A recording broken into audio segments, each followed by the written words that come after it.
복되신 복주신 우리 하나님, 주님께 의지함이 우리에게 복입니다. 오늘도 주를 찾게 하시고 주께 마음을 드리게 하신 감사합니다. 우리에게 새 힘을 허락하여 주시어서 불기둥과 구름기둥으로 늘 함께 하시옵소서. 예수님의 이름으로 기도드립니다. 아멘. 하나님 말씀 출애굽기 17장 2절. 백성이 모세와 다투어 이르되 우리에게 물을 주어 마시게 하라. 모세가 그들에게 이르되 너희가 어찌하여 나와 다투느냐? 너희가 어찌하여 여호와를 시험하느냐? 오늘 말씀의 제목은 여호와를 시험하다, 여호와를 시험하다라는 제목으로 말씀을 나눕니다. 이스라엘 백성들은 목이 말랐고 바로 하나님의 종 모세를 대적하여 다투었습니다. 모세는 이 상황을 영적으로 이렇게 정리하여 이스라엘 백성들에게 이야기합니다. 너희 지금 이스라엘 백성들은 지금 나와 다투는 것이 아니라 하나님을 시험하는 거다. 지금 이스라엘 백성들은 하나님의 무엇을 시험하는 것입니까? 하나님의 선하심을 시험한 것입니다. 모세는 지금 그걸 얘기하는 거예요. 이스라엘 백성들이요, 너희는 지금 나와 다투는 것이 아니라 하나님이 도저히 못 믿어워서, 하나님의 선하심이 믿어지지 않아서 지금 마음 불편한 걸 나한테 토해내는 것이 아니냐, 이렇게 얘기하는 것이죠. 이것은 우리의 신앙에서도 마찬가지로 매우 중요한 문제예요. 성도가 신앙을 시작하면서 가장 굳건하게 가지고 가야 하는 것이 무엇이냐? 그럼에도 우리 하나님은 선하십니다. 그럼에도 우리 하나님은 선하십니다. 이거 하나 붙들고 가는 거예요. 그거 하나 있으면 안 넘어져요. 예, 오뚜기처럼 왔다 갔다 할 수는 있어도 자빠지진 않아요. 바로 일어날 수 있어요. 그래서 잠언에서도 의인은 6번 넘어져도 7번째 일어난다고 한 이유가 거기 있는 것이에요. 그러면 우리 하나님은 선하시다.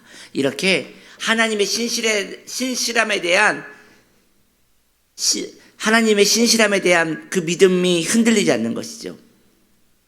그러나 이스라엘 백성들은 지금 그 신실함을 시험한 거예요. 하나님이 정말 신실하신가? 하나님이 정말 선하신 분이신가? 이게 흔들려 버리면 이 성도는 아무데도 의지할 곳이 없게 되는 것이죠.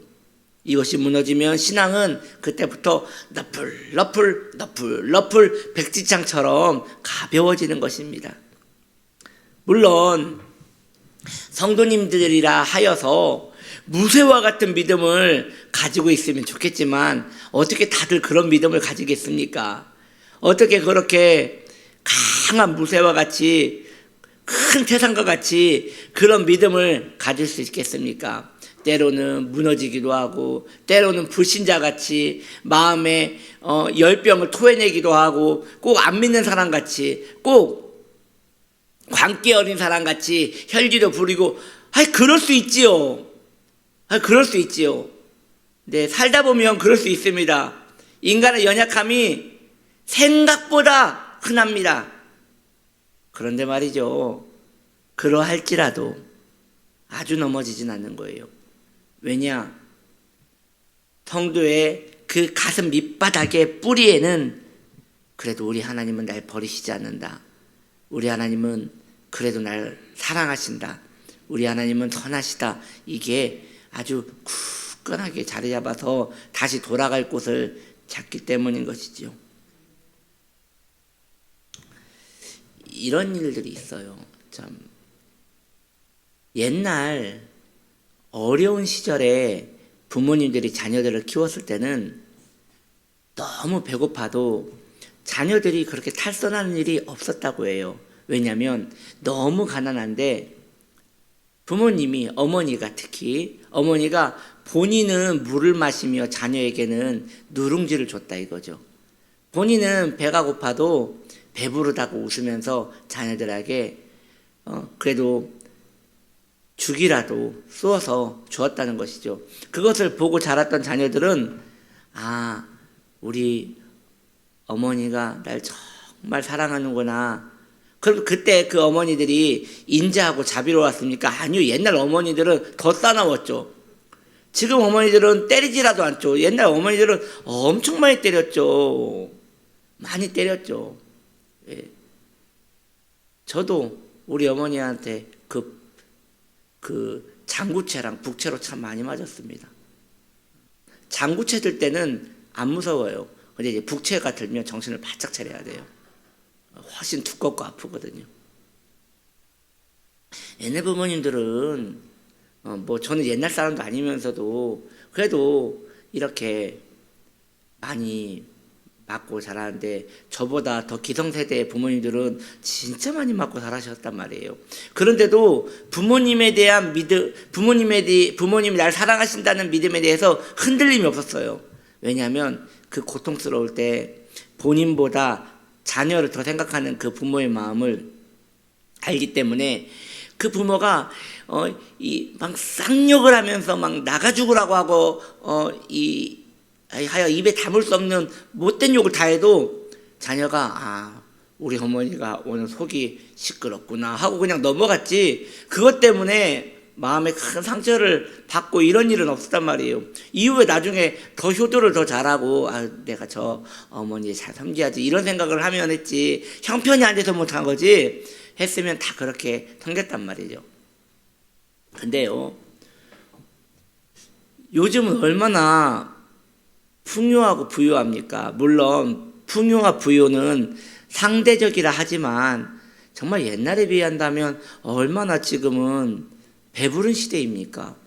지금 그런 분들도 간혹 있겠지만 쌀이 없어서 배를 고른 분이 어디 있겠습니까? 지금 집이 없어서 노숙하는 사람이 얼마나 있겠습니까? 지금 먹여주고 재워주고 이런 부분에서 아무런 문제가 없단 말이에요. 그런데요, 오늘날 자녀들은 부모가 너 이렇게 하려면 나가 죽어라 그러면 정말 나가 죽습니다. 이게 정말 마음 아픈 일인데 그렇습니다. 왜 그런 것입니까? 그 부모에 대한 신뢰가 흔들리기 때문이에요. 차라리 어렵고 힘들 때에는, 고통 가운데 있을 때는 부모님의 사랑이 눈에 보이는데 지금 자기 삶에 어느 정도 만족이 있는 상태에서는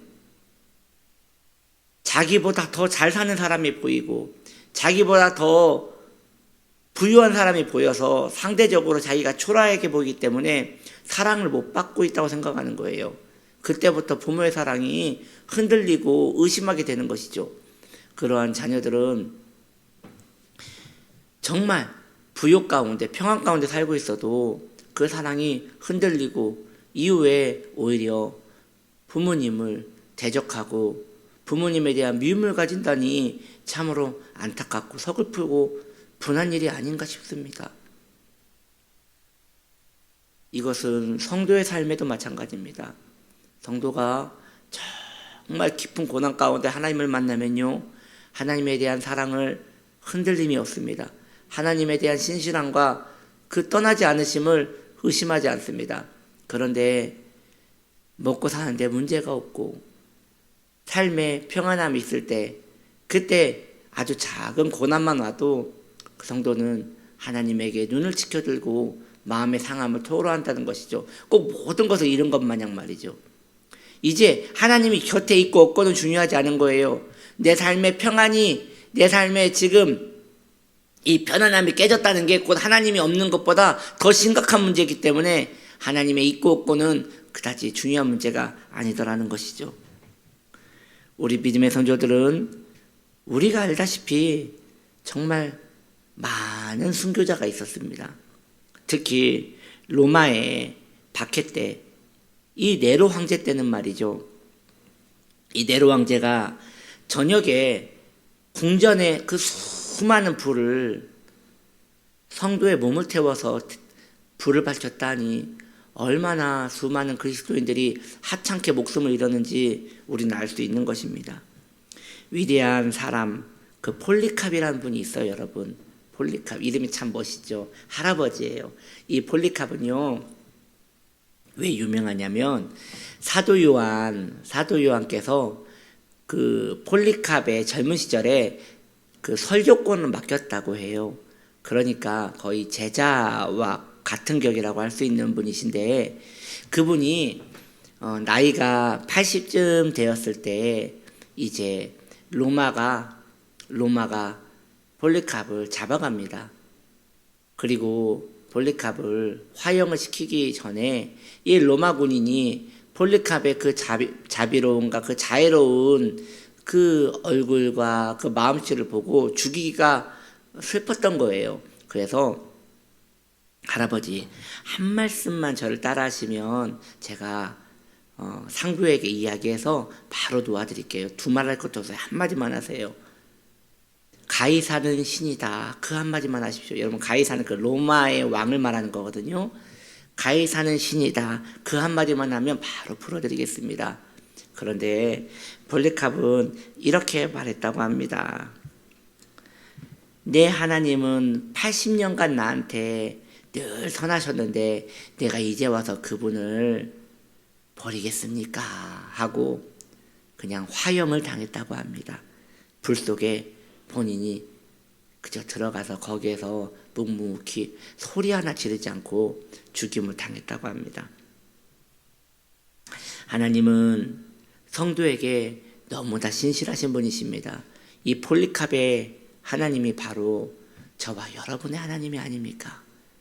그 하나님이 여러분이 지금 몇 년의 세월을 살아오셨든 그때에 한 번도 그분의 신실하심을 버린 적이 있었습니까? 그분은 늘 한결같이 신실하셨고 그분은 늘 한결같이 선하셨던 것입니다. 비록 우리에게 어려움이 있다 하더라도 우리는 하나님의 선하심을 의심하면 안 될 것입니다. 이 설교를 듣는 가운데 이렇게 생각하는 분이 혹 있을까 싶습니다. 목사님, 저는 하나님의 선하심을 의심한 적은 없어요. 그냥 좀 삶이 답답해서 짜증 좀 냈고 혈기 좀 부렸고 사람들에게 분풀이 좀 했을 뿐이지 저는 하나님의 신실하심을 의심한 적은 없어요. 그게 그거예요. 그게 하나님의 선하심을 의심한 거예요. 하나님의 선하심을 의심하지 않는다는 것은 굳건한 마음을 가지고 자신의 마음을 지킨다는 걸 말하는 것이거든요. 내가 사람에게 집중되어 불평을 토로한다는 것은 말은 그렇게 하지 않았더라도 신앙적으로 평안이 깨졌다는 것이고 하나님의 선하심에 의심을 갖게 되었다는 것이에요. 그래서 자기의 속이 볶여서 그렇게 보이는 사람한테 퍼붓는 거예요. 꼭 이스라엘 백성들이 모세에게 퍼붓던 말이죠. 성도는 어떠한 상황 가운데서도 하나님의 선하심을 의심하지 말아야 해요. 그 이유는 하나님은 아들을 죽이시기까지 우리를 사랑하셨기 때문입니다. 하나님의 선하심에 대한 흔들림이 생각한다면 묵묵히 눈을 감고 십자가를 한 5분 정도만 생각해 보세요. 그분에 대한 모든 오해가 풀릴 것입니다. 십자가 내가 처음 볼 때에 나의 맘의 큰 고통 사라져 오늘 믿고서 내 눈 밝았네 참 내 기쁨 영원하도다. 우리는 그 사랑에 대하여 십자가를 생각할 때 모든 우애가 풀릴 것입니다. 우리는 다시금 몸 버려 피 흘려 우리를 위하여 죽으신 예수 그리스도를 생각할 때 다시금 하나님의 선하심을 굳건히 붙들게 될 것이니 사랑하는 성도님들이여 하나님의 사랑을 의심하지 말고 그 선하심을 끝까지 붙들고 태산과 같은 믿음을 소유하기를 예수님의 이름으로 축복합니다. 기도하겠습니다. 하나님 아버지, 주님은 우리에게 언제나 신실하십니다. 이 선하심을 우리의 마음에 굳건하게 세울 수 있는 우리 되게 도와주시옵소서. 예수님의 이름으로 기도드립니다.